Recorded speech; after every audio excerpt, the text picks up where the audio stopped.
उत्तर प्रदेश में आप अनुमान करिए 2012 से लेकर के 2017 के बीच में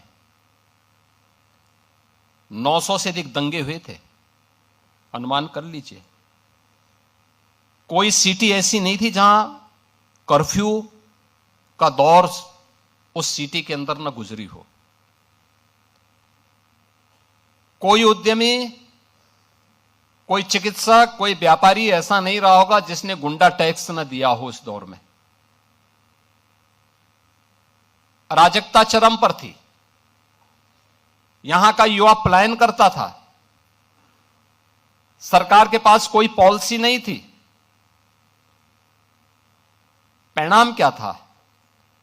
जब सुरक्षा नहीं होगी, जो पहले से उद्यम थे वह भी यहां से प्लान कर रहे थे।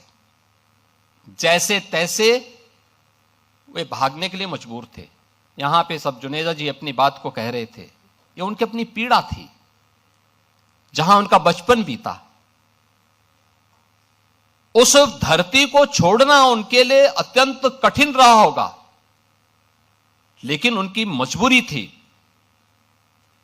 कि उन्हें अपनी सुरक्षा भी चाहिए थी। और केवल एक जुनेजा जी की बात नहीं थी, ये उत्तर प्रदेश के हर उद्यमी की, हर व्यापारी की, हर उस व्यक्ति की पीड़ा है जिसने उस दौर को देखा है, 2003 से लेकर के 2017 के बीच के उस दौर को देखा है, जब व्यापक कर्फ्यू में अपहरण के लिए यहां पर अपहरण होते थे, फिरौती वसूली करने के लिए।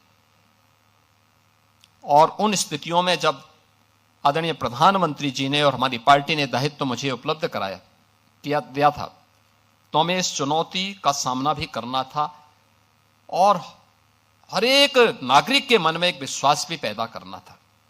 स्वाभाविक रूप से यह हम पिक एंड चूज से नहीं कर सकते थे। हम लोगों ने तय किया भाई जीरो टॉलरेंस फिर सब पे बराबर लागू होगा।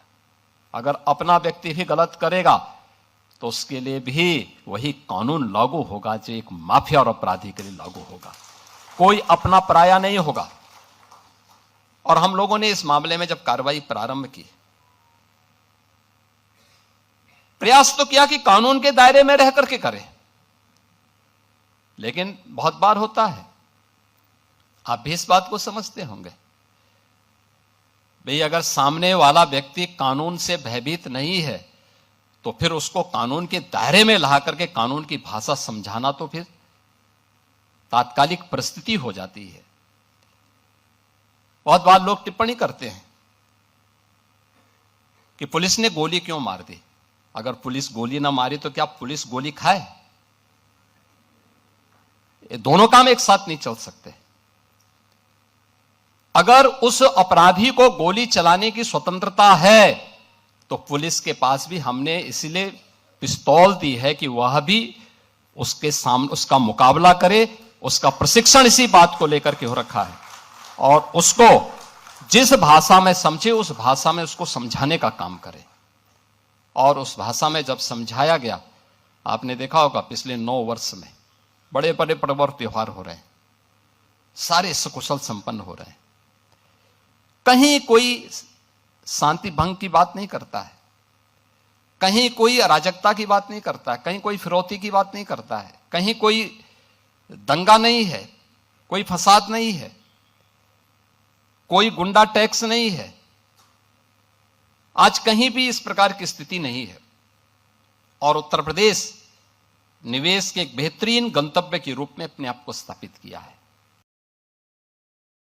राजनीति हो या क्रिकेट, देश विदेश की ब्रेकिंग हो या आपके मोहल्ले की बड़ी खबर, सब मिलेगा एक ही ऐप में, सबसे तेज और भरोसेमंद। अभी डाउनलोड करें दैनिक भास्कर डिजिटल।